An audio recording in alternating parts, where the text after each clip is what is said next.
current events. Let's do hip hop history. All right. Who are your four pillars of hip hop?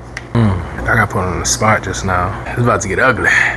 Damn. Shit. All right, we talking about hip hop. We're not talking about rap. So we're gonna go Tupac, Biggie. We're going to go, and we're gonna go. This is tough. Man, this is tough. All right. 50. Copy. All right. Next one. Number 2. Can you name a classic hip hop album that had a significant impact on the culture? Let's see.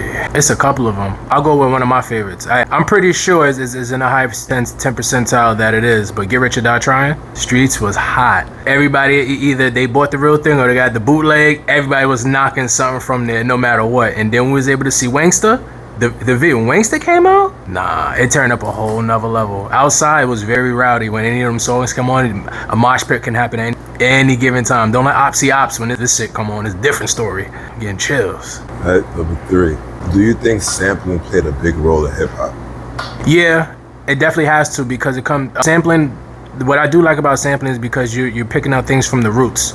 So you have to do some crate digging, you have to do some knowledge doing. And the people that really was like heavy in on doing it, like Just Blaze, Kanye, even like even like the newer guys now, they doing it, like Hitmaker, they all doing it. It's the formulas now.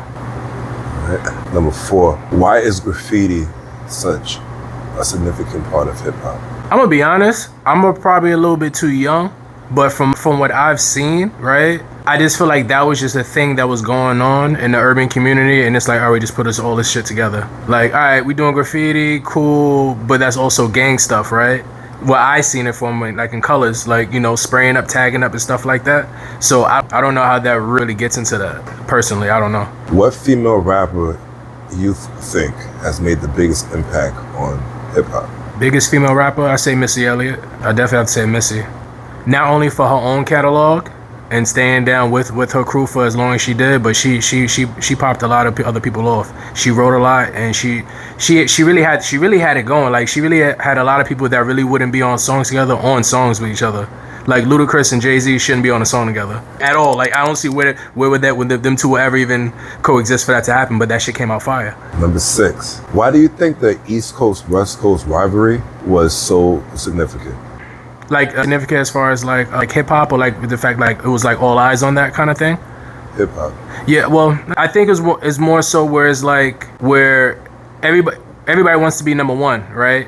So it's like we look at the East Coast, we can name a bunch of people we can name. We go to California, maybe a little different, and it was feeling like that they're like the younger brother, or like, we don't get no shine, or we ain't got no love because of the coast situation. We just listen to stuff that we from, but then with coming with publicity and people saying certain things, and then putting names attached to certain things, and that's where things take a turn, because now you're putting it towards somebody.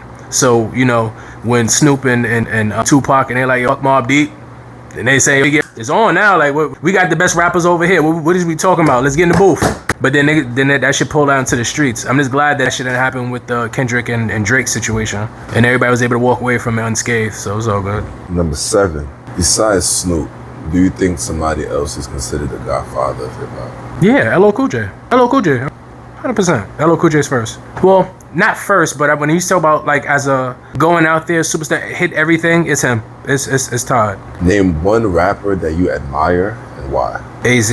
I've always admired him from back in the day. Like, I knew who Nas was, but it was always who is he? When he's able to put bars together, it makes you stop. And you have to go back and understand what he's talking about before you go any further. When he sat there and said 200 fallen angels, and you go, oh shit, he's putting the science in here. I just wondered what happened with him. But he's still making music now, and I love it. Like he's one of those guys I always go back, and it's like you go, damn, like regardless of where you are, what's going on, I just put me right back to that golden age of what hip hop is supposed to be, or what a writer should be, or what should be rapping about. Like, just the quality of content. What region of hip hop you think played the biggest part of hip hop? Such as like New York, maybe Chicago, maybe Midwest. Like, who made the biggest impact? Oh, it had to be New York. That's without a shadow of a doubt. And it's not to say nobody else is better, but if you take the meta and from there you build on top of it, that's why we have, that's why the South or what's considered the South for Atlanta more so, or that Georgia area where they was able to take on top of that and keep going and take it, run it for longer they have. Same thing where Cali did the same thing. It's all about formulas. Hip hop is here. All right, last one. Why is the cipher so significant in the hip hop culture? Because that's what it was. That was the social media back in the day. That was it. So if you wasn't there, you didn't know nothing. You just had to hear on deaf ears about what stuff that happened. We still now talking about Jay-Z versus DMX and about what happened. We still can't get to the bottom of what happened. They say, oh, they had it. They say they didn't have it. That's how it was. Especially in the streets, it's like you had the D-boys out, you had the Custies out, you had the Hustlers, and then you had dude that's rapping. Big L, rest in peace. All like it's all the same thing. And you was nice. You get to shop around. Throwing the cipher here, what's up? If you nice, you get props, and that's how you get heard from the record label or somewhere else to get some type of deal or partnership or something like that to get out. So if you was nice, everybody knows about you. Is credibility is there. So if you came and you bombed, everybody saw it. That's what it was. Same thing like how it was in high school. Like same thing. You go to high school, hitting the ciphers, hitting the grinding beat on the table. So you whack. Like, all right, cool, get you back at 7 period. Try to keep it going. But that was the energy behind of wanting to rap. You know what I mean? And you take it and throw it somewhere else, and you see where it's at now. Thank you for your time, bro. Anytime. And cut.